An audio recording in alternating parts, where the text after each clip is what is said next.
Hello student, welcome back. उम्मीद करता हूं यहाँ पे सब लोग ठीक हो गए। आज का जो लेक्चर्स होगा जो 4 मार्क्स के लिए होगा इकोनॉमिक्स को लेके। बहुत सारे बच्चे लोग बोल रहे थे कि सर इकोनॉमिक्स लेके आओ, इकोनॉमिक्स लेके आओ। तो आज का लेक्चर इकोनॉमिक्स पे होगा और इकोनॉमिक्स से जो पास्ट ईयर्स के पेपर्स है उसमें से मैं 3 क्वेश्चंस टोटल लेके आया हूं। सो प्लीज बच्चे लोग वीडियो को एंड तक जरूर देखना। लास्ट ईयर का क्वेश्चन है तो ऑफकोर्स कहा ना कहा रिपीट भी हो सकता है, तो आपके लिए हार्डली 10 से 15 मिनट वीडियो को देखना है और स्कोर करना है 4 मार्क्स।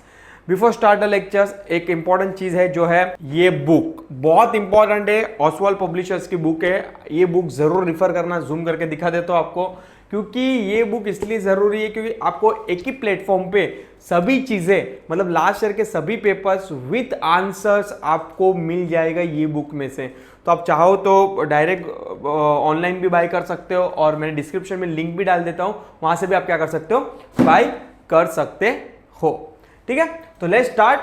कुछ भी डाउट हो तो बिंदास कमेंट सेक्शन में लिख देना। और प्लीज बच्चे लोग एक चीज आपको करनी है, चैनल को लाइक जरूर कीजिए। जब भी वीडियो देख रहे हो तभी प्लीज क्या कीजिए, चैनल को लाइक कर लीजिए। और सबसे इंपॉर्टेंट चीज सब्सक्राइब और शेयर करना भूलना नहीं है। और आपको मालूम है कि नेक्स्ट मंथ से हिरेन सर लाइव आने वाले हैं, मतलब कंटिन्यू लाइव रहेंगे जहां तक आपका एग्जाम्स आ जाएगा तब तक।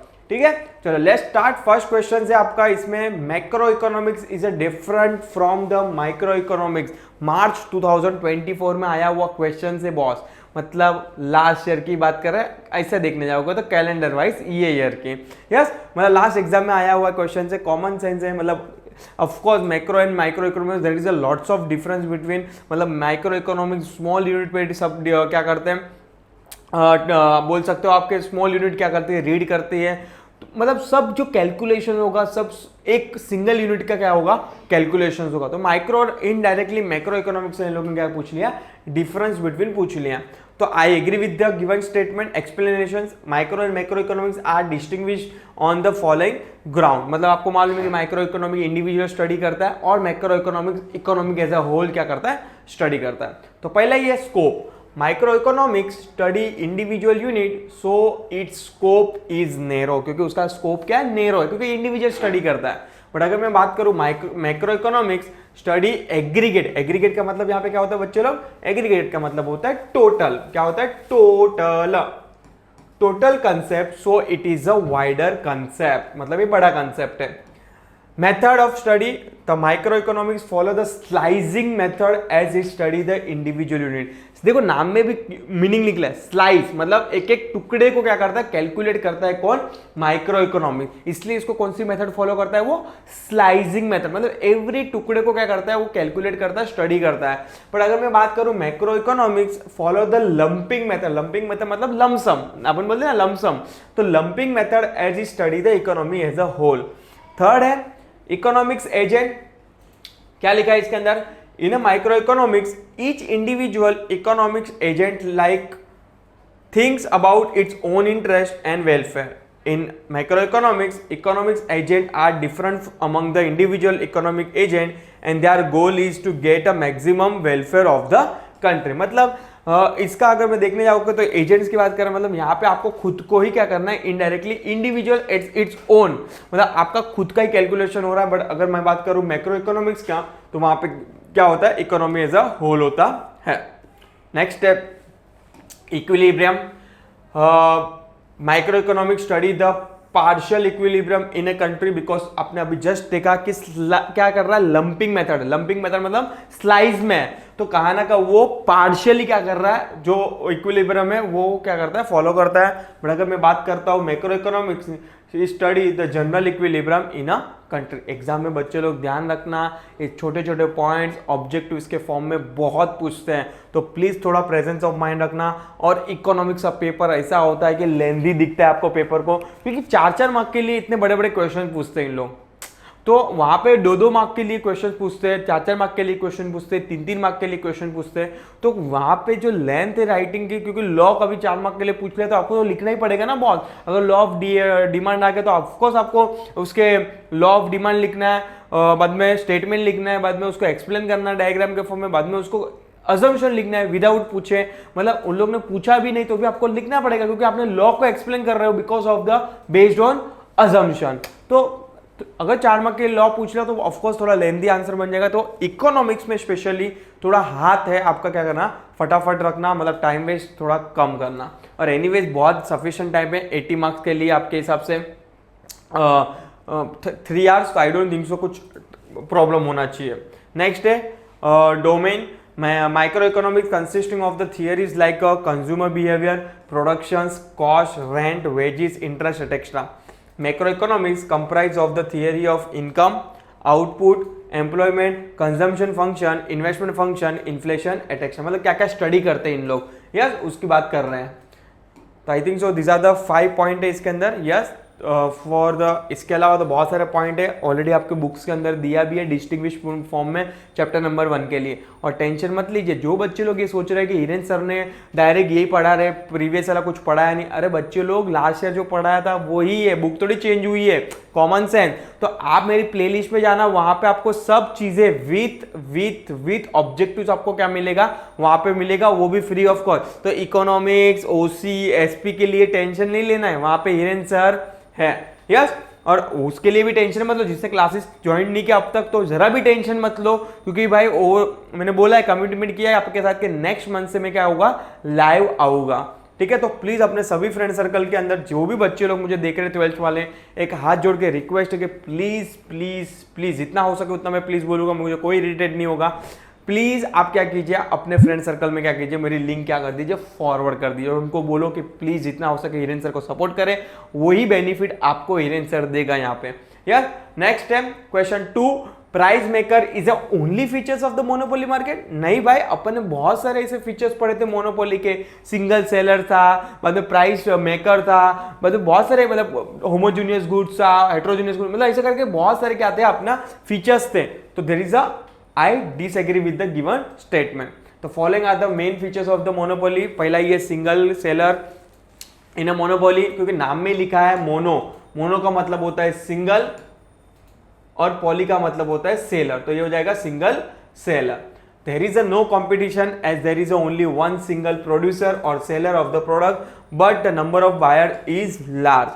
Second है, ध्यान से, वंस अगेन, ये भी ऑब्जेक्टिव में कभी कभी पूछ लेते बच्चे लोग, गाय गाय में सिंगल लिख के आते हैं, वो लोग पूछते कि मोनोपोली में how many is buyer, dash buyer, large, small, single, तो बच्चे लोग सिंगल से, अरे भाई बायर्स पूछा है, थोड़ा सा कॉमन सेंस, थोड़ा सा प्रेजेंस ऑफ माइंड रखना है। यस, बायर तो ऑफकोर्स बहुत सारे हैं, सेलर कितना है, एक है। नेक्स्ट है नो क्लोज सब्स्टिट्यूट। ऑफकोर्स तू अगर सिंगल सेलर है तो तेरा कोई क्लोज सब्स्टिट्यूट होगा ही नहीं। यस, जैसे कि फॉर एग्जांपल अगर मैं बात करूं railway, railway is a monopoly with the government, तो गवर्नमेंट के पास रिलायंस का ट्रैक लगा के रिलायंस चला रही है अपनी गाड़ी, नहीं चला रही, टाटा चला रही है, नहीं चला रही, बिकॉज रेलवे के अंदर किसके पास मोनोपोली है, गवर्नमेंट के पास मोनोपोली है। तो there are no close substitute for the product of the monopolist, therefore the buyer have a no choice, क्योंकि बायर के पास कोई चॉइस ही नहीं होता, मतलब आप आज आपको ट्रेन से ही ट्रैवल करना पड़ेगा क्योंकि आपके पास कोई चॉइस नहीं है। गेटिंग माय पॉइंट, अगर आपको ट्रेन से ट्रैवल करना है तो, otherwise there is a lots of option, आप रोड से भी ट्रांसफर कर सकते हो, प्लेन से भी कर सकते हो। They have to either buy the product from the monopolist or go without it. The cross elasticity of demand for the his product is either zero or negative. Next point, next features क्या है, barriers to the entry. Of course वो दूसरे को आने ही नहीं देगा market में, तो दूसरे के लिए एंट्री क्या है, रेस्ट्रिक्टेड है।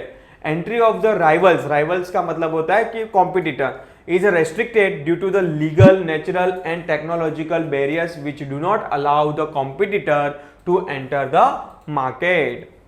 फोर्थ पॉइंट क्या बोलता है, complete control over the market supply. Of course पूरा कंट्रोल किसका होगा, उसका ही होगा, क्योंकि वो मोनोपोली है, वो खुद सेलर है, वो चाहे तो मार्केट में सेल रुकवा सकता है, सप्लाई ज्यादा करवा सकता है, सप्लाई कम करवा सकता है, पूरा कंट्रोल किसका है, उसका है। तो of course there is a control over the market. The monopolist has a complete hold over the market, he is the sole producer and seller of the product.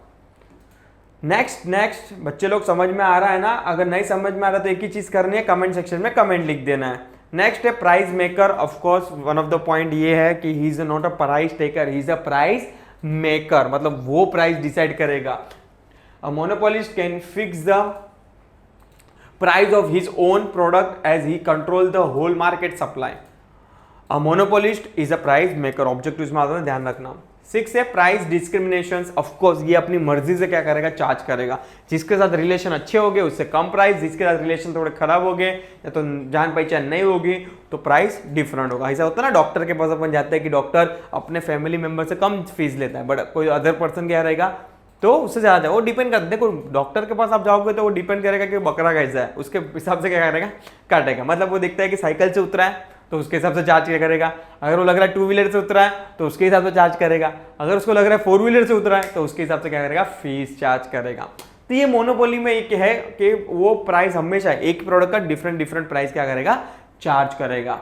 Monopolist being a price maker, he can charge different price to the different customer for the same product on the basis of time, place, etc.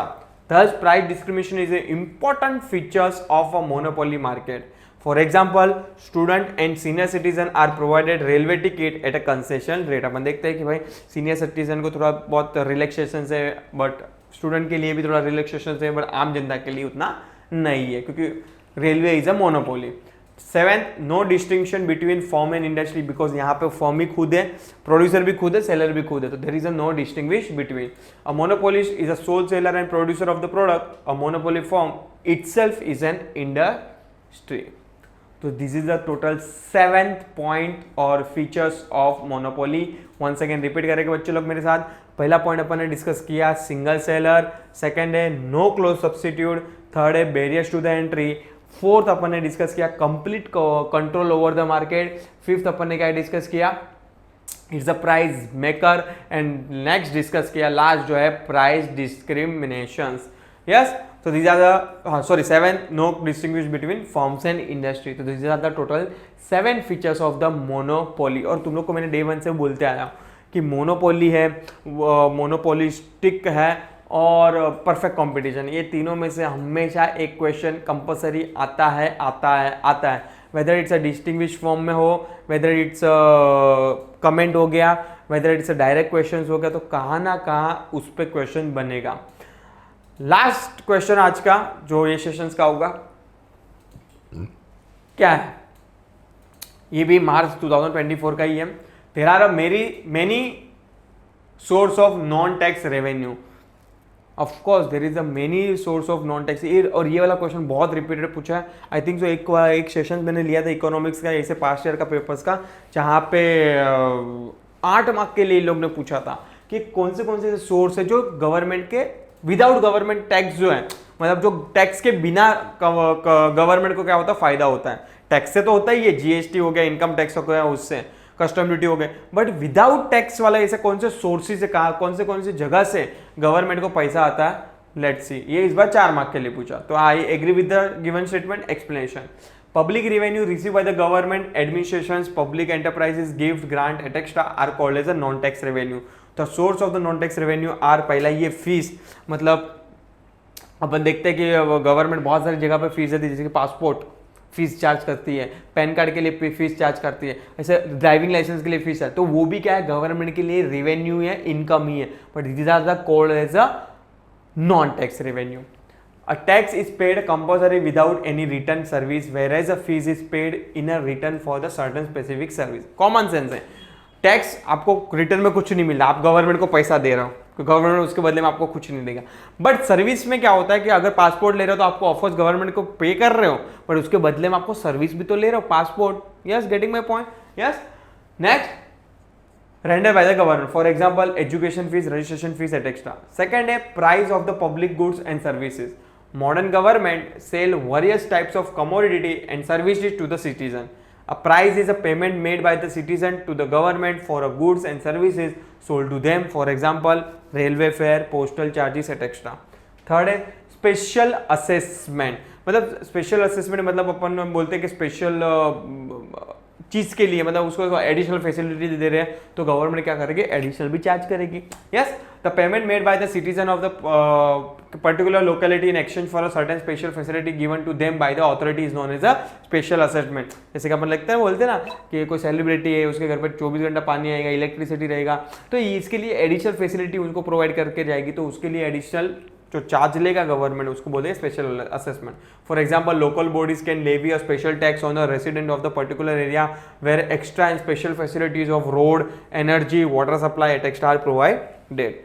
Fourth है fine and penalties. कल पांडु ने पकड़ लिया मेरे को, और for example के लिए अगर उसे मेरे से जो भी गवर्नमेंट के हिसाब से, जो भी ट्रैफिक पुलिस कंट्रोल के हिसाब से जो भी चार्जेस होगा, वो मेरे से चार्जेस लेगा, तो वो चार्जेस भी अल्टीमेटली किसके पॉकेट में जाएगा, गवर्नमेंट के। जानते सुनो मैंने क्या बोला, गवर्नमेंट के पॉकेट में जाएगा, बाकी मेरे को नहीं मालूम किसके पॉकेट में जाएगा, तो गवर्नमेंट के पॉकेट में जाएगा, तो वो भी गवर्नमेंट के लिए क्या है, एक टाइप का रेवेन्यू है, बट हाँ, it's considered as a non tax revenue. The government impose a fine and penalties on those who violate the law of country. The objective of imposition of fine and penalty is not to earn an income but to discourage the citizen from the violating the law framed by the government। Government को शौक थोड़ी है कि आप helmet नहीं पहनोगे तो पैसा ले लो, तो उनको यही है कि भाई आप ये सब चीज़ें हम लोग इसलिए चार्ज कर रहे हैं कि कल उठ कर वापस से सेम गलतियाँ ना करो, इसलिए डिस्करेज करते हैं, एनकरेज नहीं करते आपको। तो these are the total 4 point in a non tax revenue. Fees आपके बुक्स के अंदर तो बहुत सारे दिए, आप उसमें से रेफर कर सकते हो। Price of public goods and services, special assessment and fine and penalties. यहाँ पे अपना वीडियो, मतलब अपना लेक्चर्स कंक्लूड होता है। उम्मीद करता हूँ कि आपको समझ में आएगा। कुछ भी डाउट हो इकोनॉमिक्स, एसपी और ओसी के लिए, बिंदास कमेंट सेक्शन में लिखिए, और टिल टाइम नेक्स्ट वीडियो के लिए अपडेट रहिए। Thank you so much.